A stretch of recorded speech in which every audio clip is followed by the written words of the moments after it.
Ziatko, Nashla, Sasquatch. These are just a few of the many names used to describe creatures deeply rooted in the traditions of our northwest coast and inland native peoples.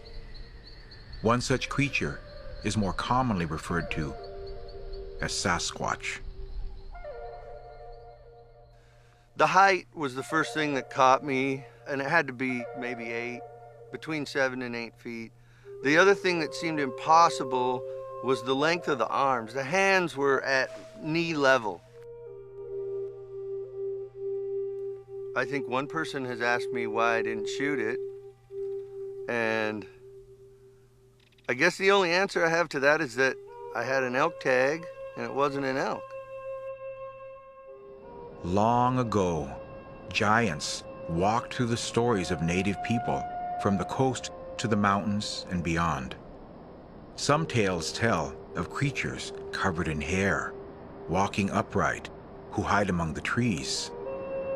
Others of whistling night creatures who steal the unwary from their beds. My great-grandmother spoke about them all the time, but as a child, I was thinking that was their way of telling us to stay close to the house and not to be wandering off.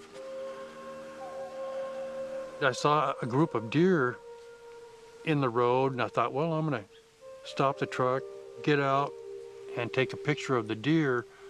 But just as I was getting ready to take a picture of the deer, I hear the loudest, deepest bass voice roar I'd ever heard in my entire life, man. This thing scared the daylights out of me, and it still gives me a cold chill racing up my spine just thinking about it.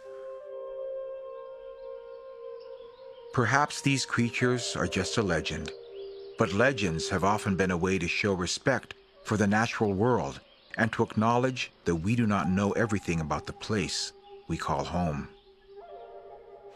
If Bigfoot actually walks, and I'm not at all unconvinced it doesn't, then Bigfoot tells us this, that if the land and the waters remain robust enough to sustain the possibility of even imagining that there might be wild hairy monsters out there in those woods, then we've conserved something very special.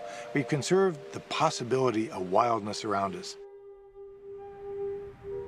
To this day, we share the wilderness with many creatures. Eagles, deer, bears, cougars.